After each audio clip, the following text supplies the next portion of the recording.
الحمد لله نحمده ونستعينه ونستغفره ونعوذ بالله من شرور أنفسنا ومن سيئات أعمالنا من يهده الله فلا مضل له ومن يضلله فلا هادي له وأشهد أن لا إله إلا الله وحده لا شريك له وأشهد أن محمدا عبده ورسوله. First of all, I just want to thank the MSA at the Texas A&M for inviting me and giving me this opportunity to speak on such a crucial topic, which is, one of my favorite topics to discuss, and also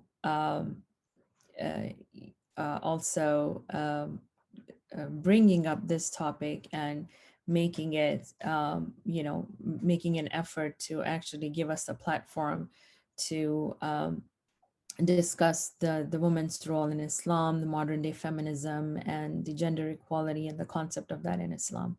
So thank you so much. JazakAllah Khairan. This going back to the woman's role in Islam and what was the position in Islam back at the time of the Prophet ﷺ, or the traditional approach, or how women traditionally found their place in an Islamic environment or an Islamic culture. It's interesting that we always find woman being the integral part of every aspect of the society at the time of the Prophet ﷺ. So not just as individuals, but as and within the family or within the community. They were always present. They were always actively involved. Their feedback, their input was always crucial, and they were not the ones that would stay back, or they were held back from anything that they wanted to do, to be honest.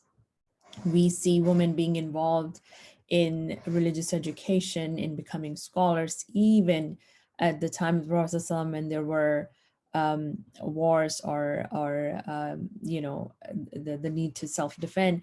Their women participated as, even as soldiers. So they were not kept from any position per se that was held back from them. It's only later on that things started changing, and that's what I've been studying for past few years, is that how and where did we started losing that the position that women were placed in, such an integral position that women were placed in. So at the time of the Prophet ﷺ, we know, if I got the topic right, that what was the position of the woman back then at the time of the Prophet ﷺ. They were educators, they were businesswomen, they were community builders. As a family, they were always there giving their feedback. Even at times we see the Prophet ﷺ consulting his wives or his daughters on important matters that would later on even became like the rulings. For instance, after the Sulh of Hudaybiyah, when the Prophet ﷺ and the Muslims were held back from performing Umrah, and his male companions were so distraught that they didn't really refuse to listen to the Prophet ﷺ, but they were just very distraught at that time. So the Prophet ﷺ consulted his wife as to what to do, how to handle these men. So we see that women were equally involved in pretty much every aspect of the Islamic community as a whole, or as an individual, or as family. Later on, the scholarship, which I will discuss, that why it is important to remember the scholarship of female, of Muslim women, because that caused a lot of problems later on, especially in our times. But at the time of the Prophet ﷺ, the most famous scholar, Aisha radiallahu anha, she was a female. And it is said that without her narrations, we would not have known the life of the Prophet ﷺ. We would not have had all these hadiths. We would have lost a major part of our religion if it wasn't for Aisha. And she's a woman, she's a female. She later on resumed the position of a female scholar, and she used to teach men who became major scholars later on, traditional scholars later on. And it didn't just stop at Aisha. The tradition carried on of having female scholars, just to name a few, because I don't want to take away from the discussion. I do want to get to the questions soon. So even our famous scholars is Imam al-Shafi'i and Imam Ahmed ibn Hanbal, the they had female teacher, Nafisa bint al-Hassan, who taught them, who educated them in ahadith, in the jurisprudence of Islam. And later on, it was her knowledge that was transferred to them that they became the scholars. Um, then we also have Hassan al-Basri, who is one of the major scholars of Islam, traditional scholars of Islam. And his teacher was a female, al-Darda al-Sughra. She was a muhaddisa who, which means that she memorized ahadith, the chain of narrations of the ahadith, and the authenticity of the ahadith, and then she narrated them later on to the rest of the generations. And she was a female, and her student became one of the major traditional scholars of Islam. We also have Fatima al-Samarkandi. We have Shahdad al-Baghdadiya. So the names, I can keep quoting the names, and one after another, from different parts of the world, not just one area that, okay, they just came from the Gulf area. No, they were all over the world, and they were educated, traditionally educated in the field of Islamic laws, ahadith, aqidah, Quranic interpretations, jurisprudence, and later on they taught men who became traditional scholars. So that position of female scholarship carried on from the time of the Prophet ﷺ, and it went on and on. It's just in our recent time that for some reason, and mostly because of the cultural mix-ups, that we lost the female scholarship for some time. And inshallah, with the will of Allah, we will be, we're in the process of gaining it back, inshallah. Now, the issue of, we have in the topic we have the issue of modern feminism, and the place of modern feminism in Islam.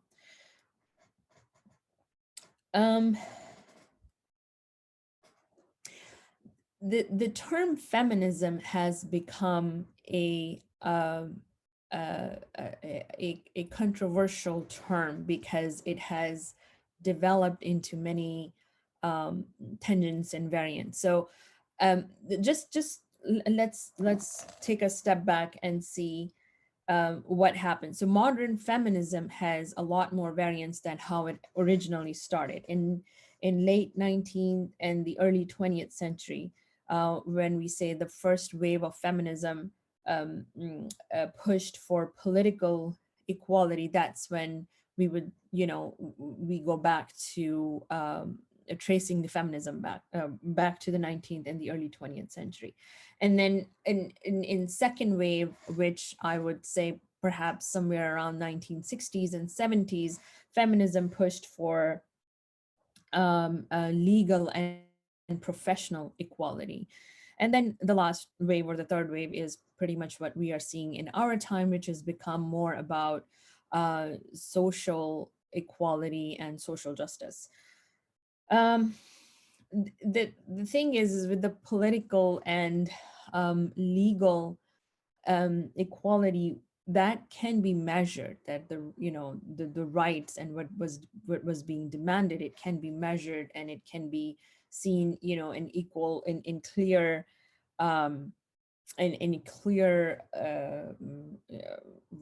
I'm losing the words, okay, in clear perspective, in clear measurement, that okay, this is what that was being demanded, the unfairness, how they were being how there were different laws for men and different laws for women, different legal laws for men, different legal laws for women, and even professional, even in the professional ethical and moral values, they were clearly discriminated. With the social injustice, that's where we have a broad spectrum that can be cultural injustices, people's perspectives, their perceptions, which in my humble opinion, that you can't really measure, you can't really put a finger to it and it's like, okay, this is where they're being discriminated. Because when it comes to people perception, for instance, how it's their personal, it could be their personal perception, it could be their brainwashing of the centuries, and it could be clear sexism. So the modern feminism has, as I said, has gone into many different tangents, and um, I uh, I personally don't like using the term feminism when it comes to women's rights in Islam. I would rather say um, uh, we definitely have issues and problems that we need to deal with, but I would rather call them the cultural misogyny or the cultural patriarchy that needs to be taken out, that needs to be eradicated from the Muslims, so that we can have pure Islam and the original position of women restored back in Islam among the Muslims. That would be my position. Um, now, the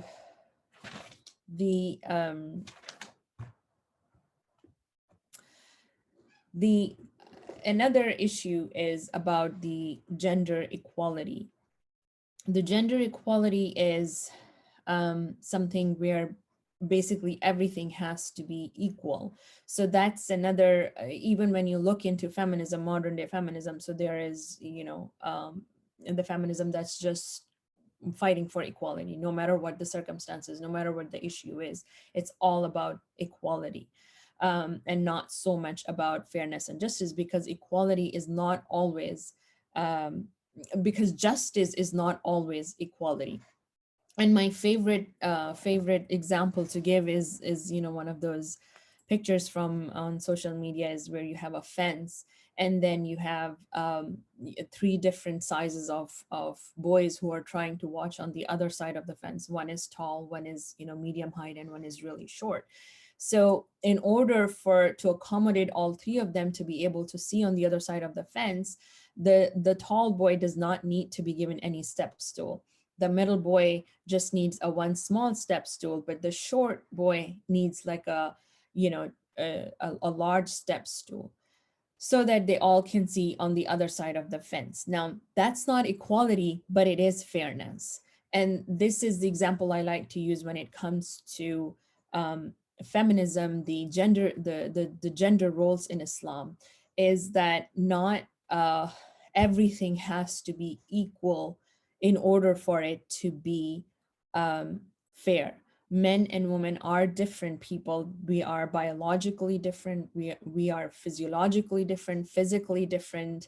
And it doesn't mean that one is better than the other or one has priority over the other. It just means that we are different and we have different roles in the society.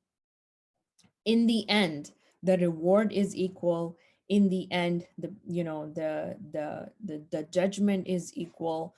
It's not based on when, if I pray, that my reward would be less than a man praying in the masjid, and if I'm praying at home, that it's different. No, it's Allah is fair, and he is just, and he has given us different roles, but the end goal, which we all have, is to please him, and to live a good life in this world, and find our place in paradise in the end. That's all judged fairly, and it's not gender based. So we have kind of digressed from the whole idea is, if, for instance, a woman is praying at home. I'm not obviously against the idea. I mean, women need to go to the masjid. They need to listen to the lectures. They need to feel a part, that feel that spirituality of being at the masjid. But if the 5 daily prayer are obligatory for men to pray in the masjid, that does not mean that women are getting less reward, or their spirituality is not important, or that they will have that they're not equal to men. It just means that they have different roles. It just means that they have different roles, and but in the end the reward is the same. So you take any Islamic law, any Islamic ruling, which seem different for men and women, it does not mean that women are less and men are superior. It just means that Allah subhanahu wa ta'ala, in his perfect justice and in his perfect fairness and in his mercy, has acknowledged, and obviously he's the one who created us, so he acknowledged the different roles, the different obligations, the different community, the different positions that men and women have, and accordingly he has made some of the situations easy and feasible for women. It's unfortunate that because of um, the modern feminism that got hijacked from the traditional feminism. Again, I'm not pointing to any specific one, but when you just blindly want equality without seeing the clear differences, then it becomes it becomes problematic. It becomes problematic even for us as women. We acknowledge we are different. We're, we our body is different. Our needs are different than men, and based off that, the Islamic laws are the perfect laws for men. For women, it doesn't mean that they're unjust or they're misogynist or they're unequal. It just means that they are fair. That's the part I wanted to just talk about, gender equality. So I think that the Islam is based on gender fairness, not necessarily equality, because as I said, that fairness doesn't always mean equality. And I hope that point is clear. Now, as I said before, that when it comes to the topic of feminism, I would personally would rather say that we need to eradicate the toxic masculinity and misogyny from the Muslims, and restore back the original position of Muslim women that Islam granted us 1400 years ago, and when Islam liberated women from every kind of misogyny and from every kind of toxic masculinity. Um, in Europe, since we are here in the West, obviously we have there was a need of the feminist movement, the feminism, back with the first wave, that I would refer back to the first wave and the second wave, because there was a time in Europe when women were treated differently than men. And there was a time when even there was a big question mark whether women even possessed any soul, or they were equivalent, they didn't have any soul. So in a way, women were regarded even worse than men. And we have a lot of literature from back from that time, and what was happening at that time. So it did make sense for the feminist organization, for feminist movement to take rise and demand the basic human rights that they were deprived of back at that time. However, when it comes to Muslim women, if we go back to the original Islam 1400 years ago, and what it remained, up until it remained in its original form, there was no need for quote unquote feminism in Islam, because women were granted their rights. They were not mistreated. They did not have any less privileges than men. It was a society based on equal human rights and equal humanity and morals and ethics. It was only after, and I'm not going to say that it didn't change. Of course it changed, because at some point, unfortunately, cultures took over, and And at some point, the whole place that Islam had given to women, how Islam had liberated women back at the time of the Prophet ﷺ, when they were mistreated, when they were sold as just, commodity, and they were used as some objects for men's pleasure. Islam came and had eradicated all of that, and Islam gave women the most respectful position that the any culture or any religion had ever seen. It was all, unfortunately, was taken away from us at some point when the cultural values took over. And why was it easy? Why was it easy to target why was it that the women's rights were some of the first things that were taken away from Islam, that was easily taken over by culture? Is because by nature humans like to dominate. It's in human nature. And uh, it had always been a patriarchal society. Even at the time of the Prophet ﷺ, when he was born in that society, it was a man's society. All the other different cultures all around the world at that time, there was all patriarchal societies. So the idea of patriarchy had already existed. And so when the Islamic teachings started getting mixed up with the cultural ideas and traditions, it was easy for men to want to dominate women, the opposite gender. And the first thing that was targeted was obviously, the women's rights, the women's position in Islam. The interpretations were done in a way that were not favorable to women, but rather favorable to men. And so that's how the change started. Now, I'm not saying that, I'm not hating on men, of course, they both are created by Allah subhanahu wa ta'ala. They both are beautiful genders. It's just that by nature, humans like to dominate. I'm pretty sure if this position was given to women, if women had always been the dominant gender in the world, they probably would have done the same thing.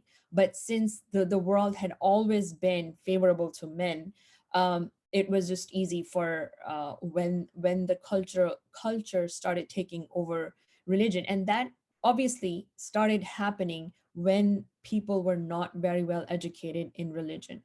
When the masses and masses of were joining Islam and they were converting, they were bringing their cultural baggage with them.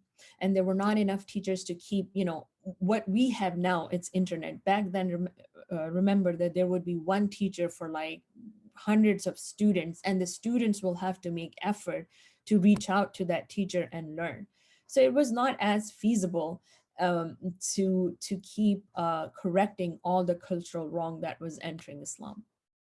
And that's how the the patriarchy or the misogyny started taking over um, uh, Muslim world, and hence started tainting the original Islamic position of what Allah subhanahu wa ta'ala had granted women.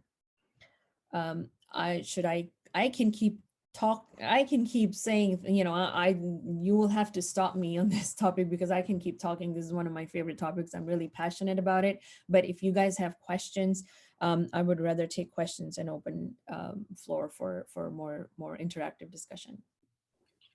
So we can pause for questions. If you're on Zoom, feel free to, I think you can raise your hand, or if you're more comfortable to type in the chat box, go ahead. And then if you're on Clubhouse, feel free to raise your hand and we'll bring you up and take your question. So inshallah, we'll take questions now. Every question goes, feel free to ask, and inshallah, Ustadha Saba will be here to answer.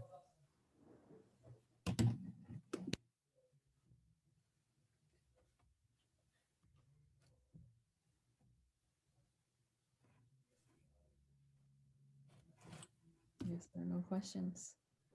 Okay, so I was actually going to ask, would you be able to elaborate? You're talking about like the original Islamic position on women and like the liberation. So would you be able to elaborate on what a society looked like before the time of the message, and then during it, and what changes were made? Like, what was the society like before Islam and how it changed after during the time of the Prophet ﷺ, if I understood you right? Like in regards to, you're continuously saying liberation. So in regards to liberation, what specifically did you mean by that? Like, what did Islam seek to change? And liberation was the time of, at that time, 1400 years ago, before the prophet's prophethood was manifested. Women were they had no respect in the society. They were treated like objects. They were treated like commodity. If we go back and see how they were being treated, one of the most horrifying thing that used to happen was at the birth, if the child was a girl, families did not appreciate having girls. It was almost like a insult for a woman to give birth to a girl, and they would bury them alive. And it's also even mentioned, in the Quran in Surah Takwir, that for what crime was she buried. And that in of itself just goes on to show the place of females in the society, that they would bury them alive. They wouldn't even bother to murder them first or anything. Like, they had no soul, they had no feelings, they had no worth. And to save the men of the families, to save themselves from the humiliation, they would just take that infant girl and they would bury her. Then some of the women who were allowed to live because of the men's needs and stuff like that, once they would get to they would get older and become become women, they were simply either used. There were times where their families would use to pay off their debt. So the father would just say, okay, just take my daughter here, like sell off his daughter to pay off the debts. Or if we have incidents where if in the gambling they would lose, and they had no more money to give, the men would just say, oh, take my daughter, or even take my wife, because they had no worth. They were just a commodity, and they were just sexual objects for men's pleasure. So the wives, they would just take their wives, they would give it to their friend, they had no social status, just to give a few examples. And with the Prophet ﷺ bringing the message of Islam, the very first thing, and this was during the very early days, I believe even if I'm not mistaken, even before the 5 daily prayers became fard, Allah subhanahu wa ta'ala had harshly rebuked people for burying their daughters alive. So that was one of the very, very first messages, that it's not allowed, you cannot do it. And then as the message progressed, it became more about woman as an equal creation of Allah subhanahu wa ta'ala, having equal respect. So there, when it comes to respect, there is no more or less, it's equal.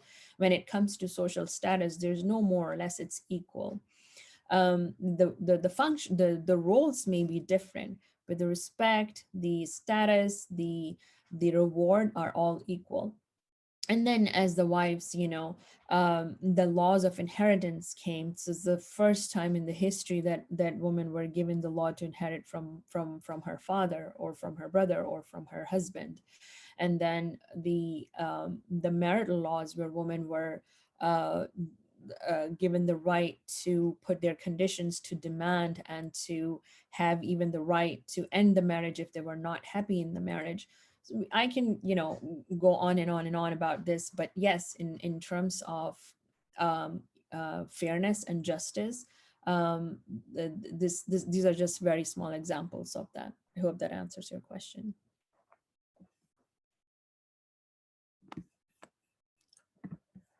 To see.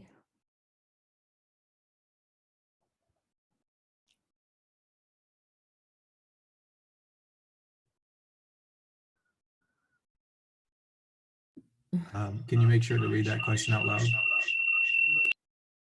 So JazakAllah Khair for speaking on this topic tonight. Could you go into details how the women scholars during the early times of Islam balanced scholarship and motherhood, and how could the husband best support their wives in pursuing that today?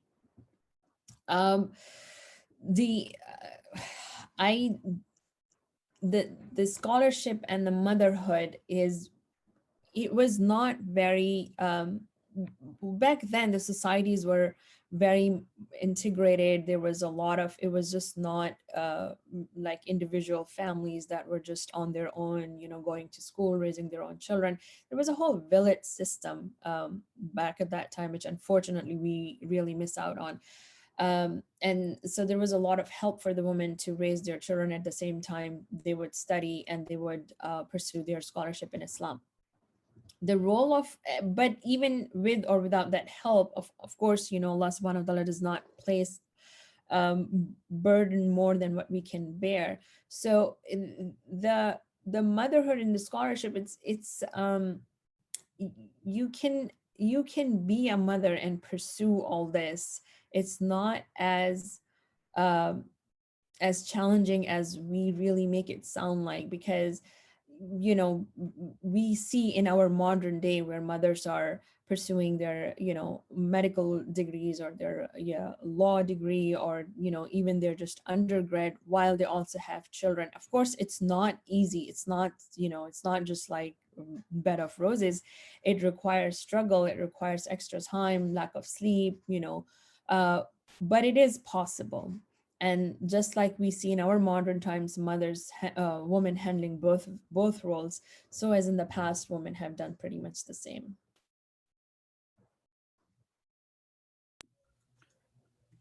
Could you talk about that final part about, sorry, you mind muting Clubhouse? What? I'm sorry. So would you be able to expand more on the last part of her question? How could the husband best support their wives in pursuing that today? Oh, sorry, I forgot about that. Sorry, I forgot about that. Yeah, that's where the role of the men come in place. That for them to respect their wife, for them to value their wife and her desire um, to study Islam and revive the female scholarship among Muslims that we really have missed out on for some time.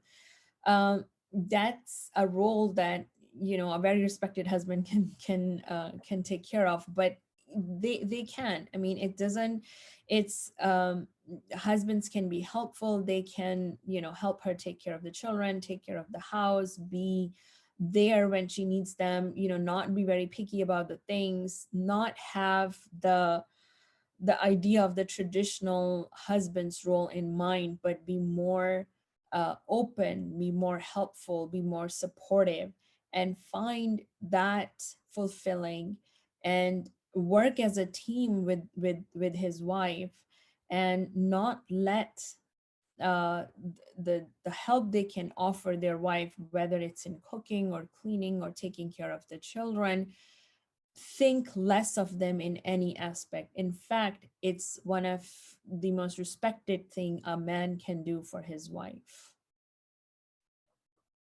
And I think that's where we counter the toxic masculinity and we bring the positive masculinity, that being a man doesn't mean that you just, you know, demand your rights and you just be served, but rather you help the wife, or and you help your wife, or you know, any female member of your family in pursuing her goals, and being there, being helpful, and and just redefining the role of men in the society, in the family as well.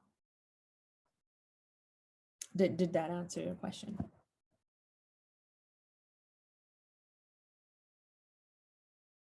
I think you're mute.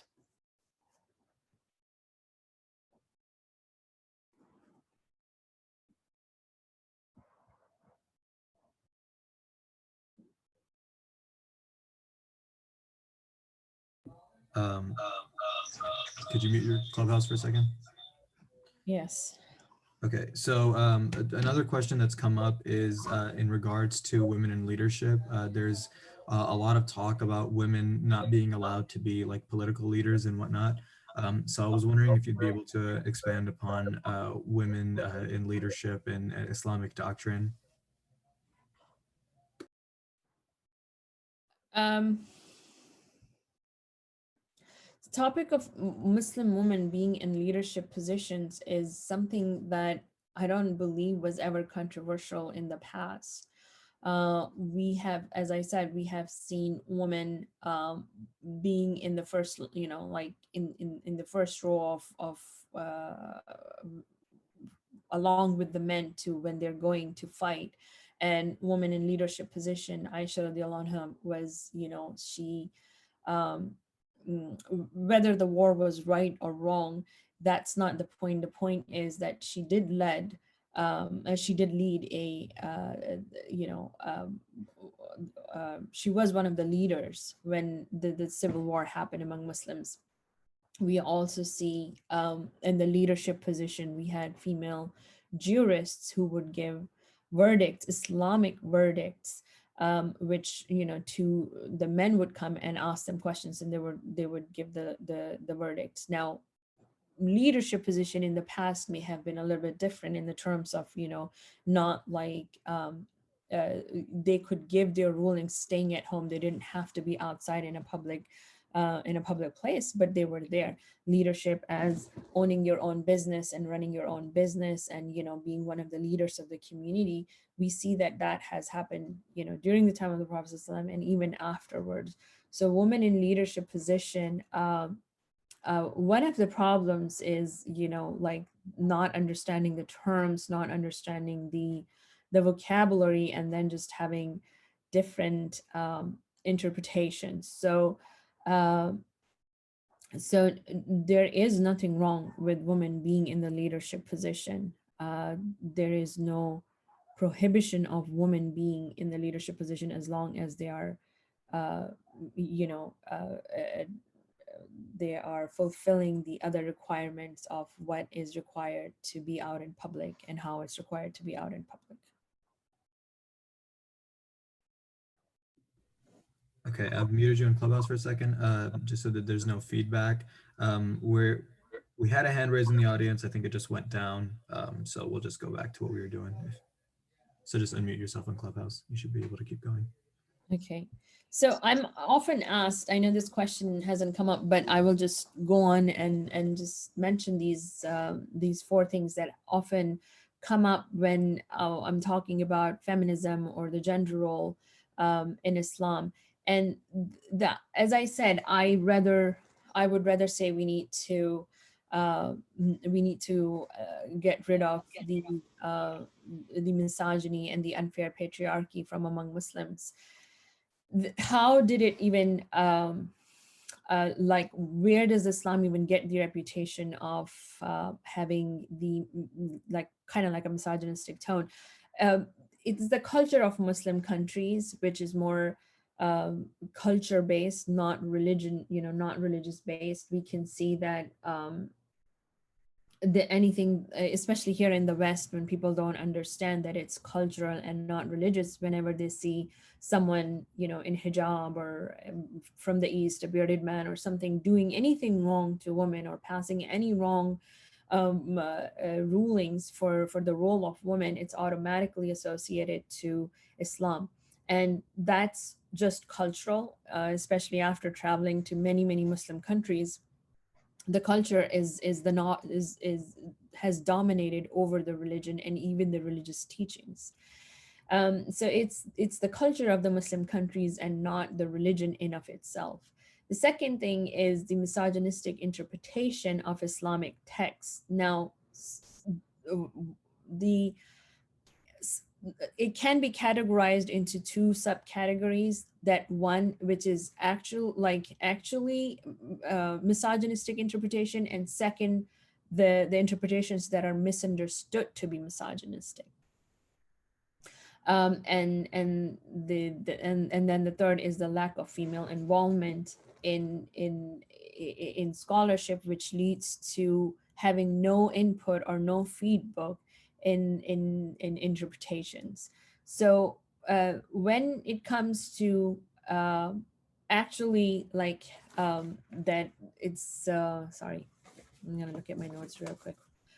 That it's to my examples, it's actually misogynistic. It's, for instance, when the interpretation is actually misogynistic is, for instance, when We take a hadith like where the Prophet ﷺ said that women are fitna.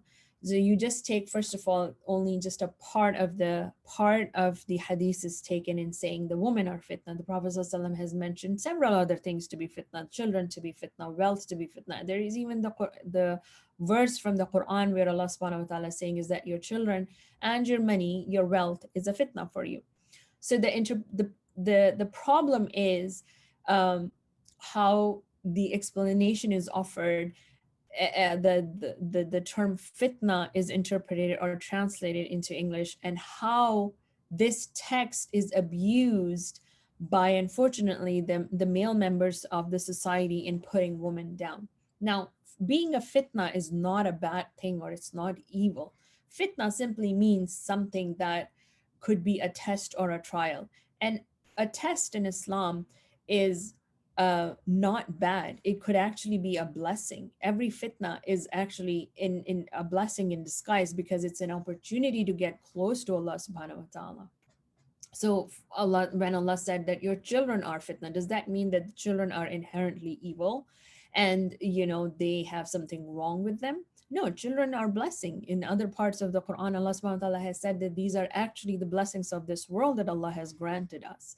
So when they're called fitna, it means that we will be tested by them. And I wish people would talk more about it, is that in the last khutbah of the Prophet sallallahu alaihi wasallam, he repeatedly, towards the end of his sermon, he repeatedly kept saying, and be mindful how you treat your woman, and be mindful what you do with your woman, and be mindful with regards to the rights of your woman. So when he said that there would be fitna, it's because their position would be mistreated, abused. So he was reminding us in his last khutbah that be mindful how you treat your woman. And when in the hadith earlier, when he had said that women are fitna, it's because perhaps by how men are going to treat women, they will become a fitna for them, because if they are mistreating them, then it means that that mistreatment would be problematic for them on the day of judgment. So a fitna doesn't mean that it's something evil. It just means that it's an opportunity for us to either find our way to paradise or to hellfire. Like, for instance, the money is called fitna. When Allah subhanahu wa ta'ala blesses us with wealth, what we do with that wealth is fitna. Either we can just completely forget about Allah subhanahu wa ta'ala and we start using the money however way we want. We start, just enjoying the world, like start disobeying Allah subhanahu wa ta'ala because of that wealth. Then it's basically we failed that test. But if we use that very wealth and we start doing the things that a good Muslim is supposed to do, then that fitna is basically a blessing for us, and it becomes an opportunity. It's a bridge for us to paradise. And it's the same thing with women. What men do with those women that Allah has entrusted them with, how they treat them, what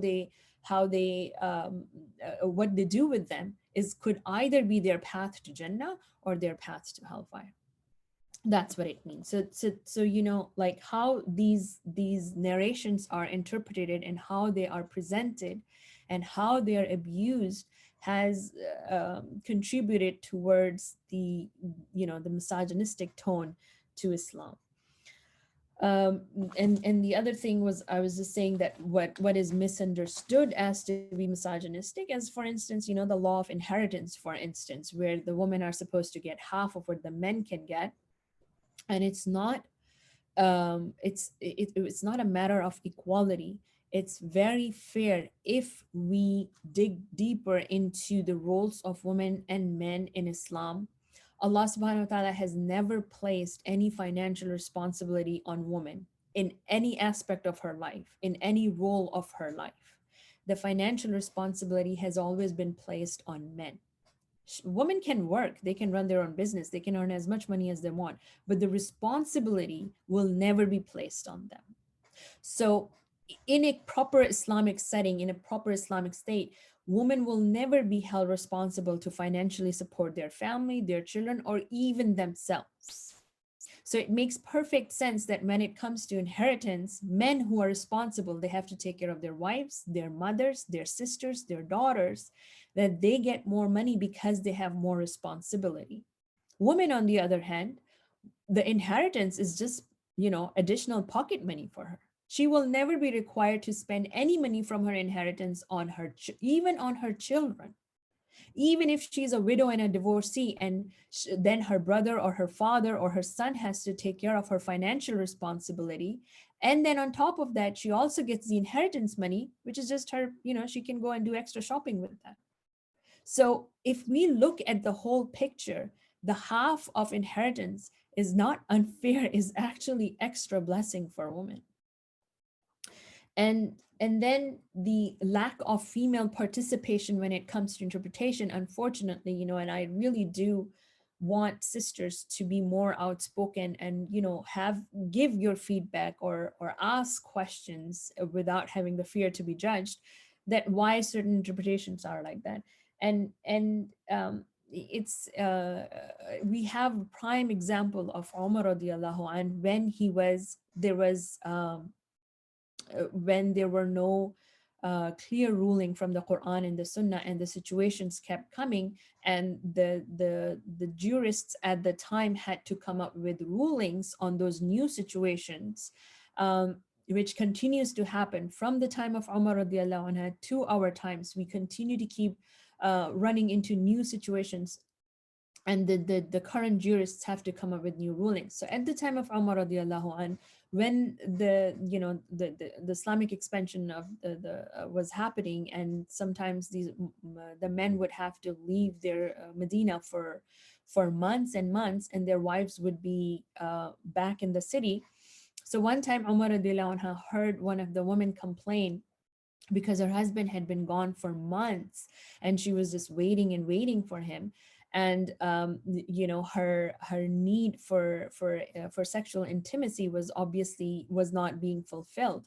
So she was just crying, and she was just complaining that if it was not for the fear of Allah subhanahu wa ta'ala, she would have committed zina, adultery. When Umar heard that, he went to his daughter, and he asked her, how long can a woman survive without being sexually fulfilled? So here, he did not just pass out a ruling just based on his own needs or his, asking other men. He went and he asked his daughter, and she gave him a number. And then based on that, she said 4 months, which can be changed, obviously, because it was not a divine ruling. It was just based on for at that time. So he then made it mandatory for all the soldiers to return back before every 4 months, and visit their families and their wives. So we see that when issues like this happen, the new issues came up, the women were part of making the rulings, of coming up with new verdicts. And we too, nowadays, especially in our times, there are many new situations, and there are many new there are many times when we have to come up with new rulings and have to reach out to our jurists. Women need to be consulted, and we need to have more female scholarship, so we can have more the issues, especially that are regarding women, can have a female scholar giving verdicts about them.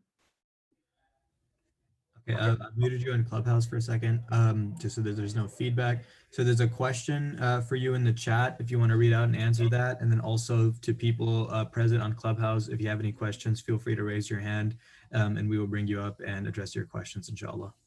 So just unmute yourself in Clubhouse and you can go ahead.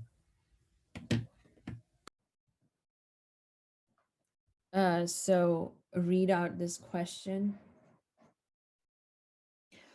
It says, you discuss the use of that picture of the boys behind the fence trying to watch baseball. I love that picture as it truly represents the difference between equity versus equality. But one important thing about the boys sharing boxes is that every member is a man, not a combination of men and women. You talked about how injustice is not equivalent to equality, and I totally agree. But to truly have justice or equity, uh, don't we first have to be in a place of perfect equality? Because then when we reach a place where women and men are equal, then we can identify the way we reach justice. Wouldn't this remove any built up stigma that men were ever superior? Um, it- it- um, it's okay. If I understood your question right, the men and women are not equal. We're different. Now, different does not mean one is better than the other. We have different bodies, we have different needs, we have different, you know, um, uh, I guess the best example I would give you is if, with our workout, right? So a woman goes to the gym and a man goes to the gym. The same trainer would give a different workout to women and he would give a different workout to men. Even the diet plan would be different. So they're in the same place, they're in the gym with the same trainer, but the same trainer, in order to reach the goals of both of them, both of the men and the woman, he's giving them different plans, different workouts, different times, and different diet. So that's what we need to keep in mind, is that just because the trainer is giving different diet plans, he might have, men eat more than the woman, and we know that men, with their body, the way their bodies are, they might need more calories. Does that mean it's unfairness? No, it's not unfairness. It's not equal, but it's fair because they both have different needs. I hope that So answers your question. he's going to clarify his question. I'll just unmute him. Hi, I really enjoyed this conversation. Um, what I was trying to reference is like there is a societal, I think, pressure that you were referencing earlier, where there is kind of a systemic imbalance even outside of kind of the religious perspective, where there is where you were talking about like the first and the second wave of feminism, where men politically were superior to women, and men were educationally superior to women just because that's how the society was run. And so I was wondering if it is going to take um, women and men being equivalent for them to ultimately find the opportunity for them to find kind of justice, if they're not eventually equal, because then I think it would break down that barrier where there is no superiority of men in place, if that makes sense. Yes, it does, definitely. Now I understand it better. And hold on, I think my person is okay. No, I definitely. Why is that doing it 1 month? Okay. That No, was my fault. Oh, okay. No, I definitely agree with you. There is obviously, it's a patriarchal society. This is we are starting off with male privileges, with patriarchy, not just in the society, but even in the religion, unfortunately. So we have to eradicate all that. We have to find the balance over there. We have to, and it's years and years and centuries of brainwashing. It's not even in my lifetime. I'll be surprised if it gets anywhere. Inshallah, I can always hope. But and for that, I think the men have to understand that this is not a competition. It is not a power a struggle. It's understand that when they take advantage of that patriarchy, especially in a religious setting, they really cause a lot of spiritual damage to the other gender. They really have to. Now, one of the examples I will give you is actually headed over here is, a lot of male scholars, when they're talking about the rewards of the akhirah, right? So sorry. Okay. When they are talking about the rewards of the akhirah, they always like to bring hurs, the female servants that are designated both for men and women, actually, to be honest, hurs. But the way they describe it is just like, to charm men for paradise. Now, in the setting, in the audience, they do not realize that there are women sitting there too. Jannah is not only for men, it's for women too. And if they are bringing that reward for men, which, by the way, hurs were not only created for men, they were also created to serve the believing woman in Jannah. They just, they, I'm not going to accuse them of, intentionally removing that part, but they are so like, they don't understand the harm of it, that they're just, it's just one track reward, one track akhira. And I have had, I've sat down with women and talked about it, and they're just like, we don't have any charm to get to Jannah.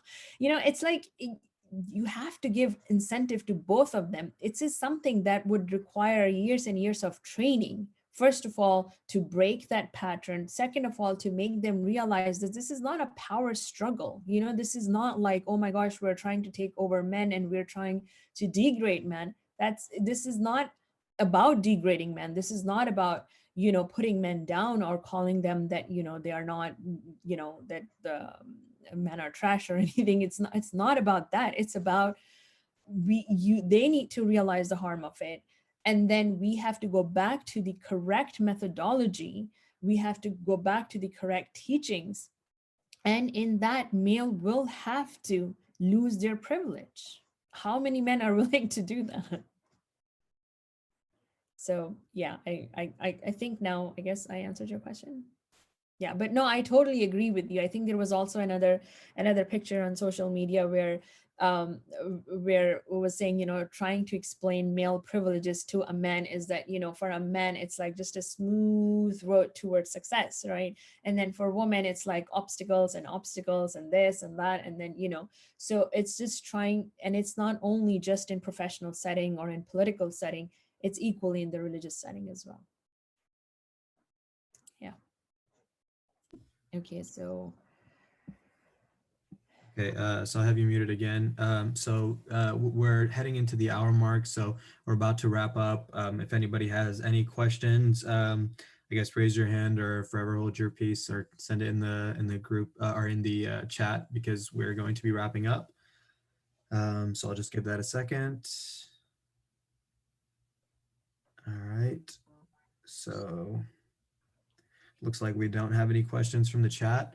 So Mom, if there's any, I guess, final statements that you want to give, and then we're going to move on to some announcements for the ICBCS community. You're still muted on Clubhouse. Oh. Yeah, just going back to initially what I said is that the term feminism has been hijacked, and it has so many variants and tangents that I personally don't like. Labels, I've never been a fan of labels, because, once you get into labels and stuff, it can get really tricky. And then from whose perspective, from whose perception, from whose definition. But without all of that, just want to emphasize that, the position of women in Islam was and is the most liberating position. Muslim women, if and when they are given the true status of what Islam has originally brought for them, they will not have any need to join any organizations, to be a part of any movement, because what Allah has given us is sufficient and is complete and it's perfect. But unfortunately, that part has been stripped away from us, that has been taken away from us, and we need to reclaim it, and we need to reestablish our position as the true Muslim woman. Now, in that, we can get carried away because the injustices are way too many. I just actually finished writing my second book, which is about the misogynistic culture of Muslim countries, where what happens to women in the name of Islam.